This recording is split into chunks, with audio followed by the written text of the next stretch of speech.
Yellow alert തുടരുന്ന പത്തനംതിട്ടയിൽ ഉച്ച മുതൽ വേനൽ മഴ ശക്തം.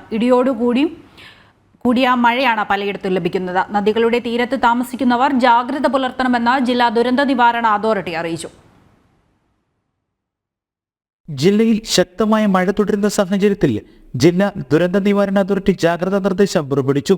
കക്കാട്ടാറിന്റെയും പമ്പയാറിന്റെയും തീരത്തുള്ളവരും മണിയാർ, വടശ്ശേരിക്കര, റാന്നി, പെരുന്നാട്, കോഴഞ്ചേരി, ആറന്മുള തുടങ്ങിയ സ്ഥലങ്ങളിൽ താമസിക്കുന്നവർക്കും ജാഗ്രതാ മുന്നറിയിപ്പുണ്ട്.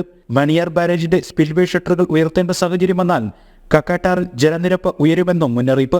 നദികളിൽ ഇറങ്ങുന്നത് ഒഴിവാക്കണമെന്നും ജില്ലാ ദുരന്ത നിവാരണ അതോറിറ്റി അറിയിച്ചു. രാവിലെ മുതൽ മേഘാവൃതമായ കാലാവസ്ഥയായിരുന്നു ജില്ലയിൽ. ഉച്ചയോടെ മഴ കനത്തു.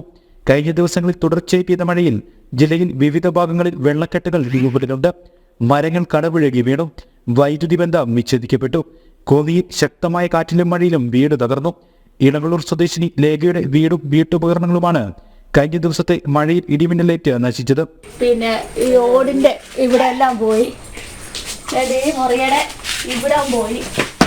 ഞങ്ങൾ കിടക്കുന്ന റൂമിലെ എല്ലാ സാധനങ്ങളും പോയി കിടക്കുവാണ്.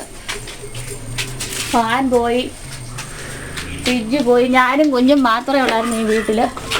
എല്ലാം പോയി. വീടിന്റെ മണ്ടയ്ക്ക് റബ്ബർ വീണിട്ട് കുറെ നാളുകളായി. ചരിഞ്ഞു വന്നിട്ട് അവര് വെട്ടിത്തരുന്നില്ല, ഒന്നുമില്ല. അവരോട് പറഞ്ഞിട്ട് അവര് കേൾക്കുന്നുമില്ല. ഞായറാഴ്ച വരെയാണ് ജില്ലയിൽ യെല്ലോ അലർട്ട് മുന്നറിയിപ്പുള്ളത്. ജനം, പത്തനംതിട്ട.